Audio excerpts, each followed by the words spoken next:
bored.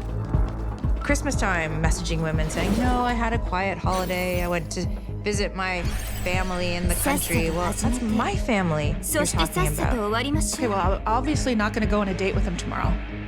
But I'm also like, well, this is a bit of an opportunity here. This guy is a fucking scammer. And I am literally next on the list. So, over the next few weeks, we're texting and I'm trying to understand, who is this guy? When he started to tap into that old insecurity, my self-image on weight and all that kind of stuff, I thought it just flipped the switch in me. And I was like, you have underestimated who you're fucking with. And I know more than you think I do. Silence. And the text was death.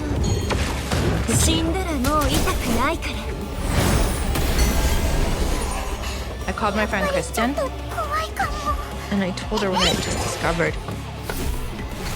And so she threw some stuff in the bag and came up to Aurora. When I showed up, Heather was a woman on a mission. Just reading through everything she could find.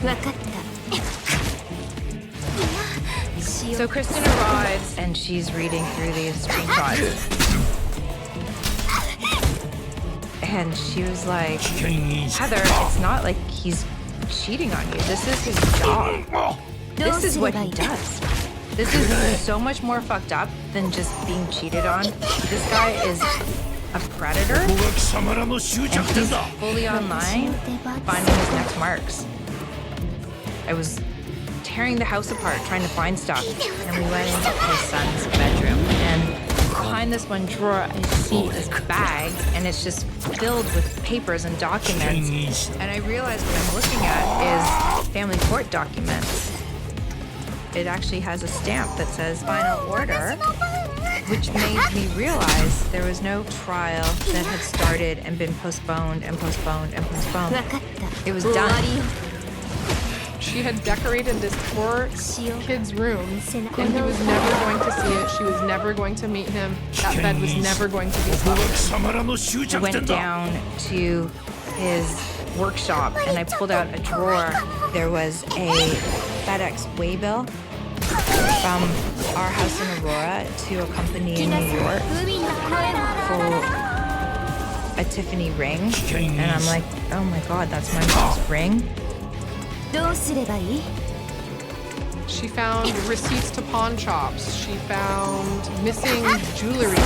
She found out that he had been in jail multiple times. She found out that he had a violent history. It's like I was out of my body. Like at this point, I think part of me almost in that moment just died. Like, I didn't want to believe it. Like, I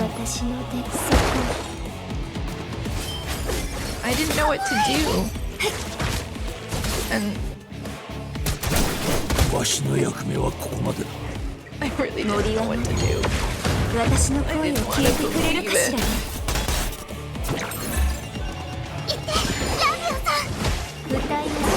My phone rings. And it's Jace. And I'm like, uh-oh. And I did my best to not let on what I had discovered. And so we were chatting, and he said, I'm in Toronto. And I said something that maybe gave it away, but I just said, you know, I feel like I don't even know who you are anymore, Jace. It's just, you know, I went from spending all my time with you to just being so alone. So he must have known I was on to him. And I was kicked out of the Gmail accounts. I'm kicked out of the dating app. And then he texts me, I'll be home in 20 minutes. At this point, we're freaking the fuck out. Heather's like running around the house. I was like, lock all the doors, like lock the windows. We knew the 20-minute timer, you know, was counting down. Like, I didn't know what to do, so we hid in the closet.